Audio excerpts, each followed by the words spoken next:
హైదరాబాద్లో గత కొంతకాలం నుంచి వరుస హత్యలు వెలుగు చూస్తున్నాయి.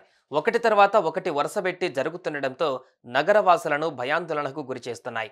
ఈ ఘటనలు మరవక ముందే మరో ఘోరం జరిగింది. ఓ ఆర్ఎంపీ వైద్యుడి భార్యను కొందరు గుర్తు తెలియని దుండగులు అతి దారుణంగా హత్య చేసి పరారయ్యారు. తాజాగా చోటు చేసుకున్న ఈ ఘటన ఇప్పుడు స్థానికంగా సంచలనంగా మారుతోంది. ఇంతకు ఈ మహిళను హత్య చేసింది ఎవరు? అసలేం జరిగింది?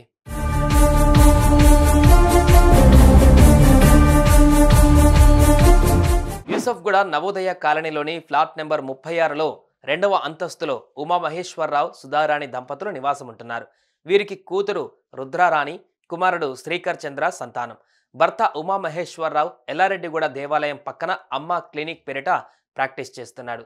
ఇదిలా ఉంటే సోమవారం సాయంత్రం పిల్లలు స్కూల్ నుండి వచ్చి పక్క వీధిలో ట్యూషన్కి వెళ్లారు. భర్త క్లినిక్కి వెళ్ళాడు. ఇక ట్యూషన్కి వెళ్లిన పిల్లలు తిరిగి వచ్చి చూసేసరికి సుధారాణి ఇంట్లో బెడ్పై రక్తపు మడుగులో పడి ఉంది. ఈ సీన్ చూసిన ఆ పిల్లలు ఒక్కసారిగా షాక్ గురయ్యారు.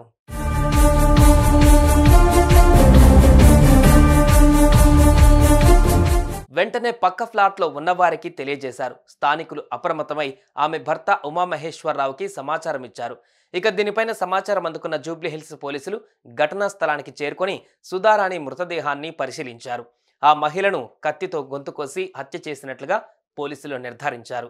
పోలీసు జాగిలాలను క్లూస్ టీంను రంగంలోకి దించి ఆధారాలు సేకరించారు.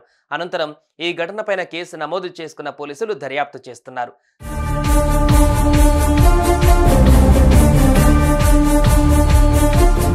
నలభై 44 ఏళ్ల వయసున్న సుధారాణిని ఎవరు హత్య చేశారు? అందుకు దారితీసిన కారణాలు ఏంటి? కుటుంబ తగాదాలు ఏమైనా ఉన్నాయా, లేదంటే మరేదైనా ఉందా అనే కోణంలో పోలీసులు విచారణ చేపడుతున్నారు. ఎంతో ప్రశాంతంగా ఉండే ఏరియాలో ఇలాంటి హత్య జరగడం అనేది ఇప్పుడు స్థానికుల్ని భయాందోళనకు గురి చేస్తోంది. సుమన్ టీవీలో మీ పర్సనల్ అండ్ బిజినెస్ ప్రమోషన్స్ కోసం కింది నెంబర్కి కాంటాక్ట్ చేయండి.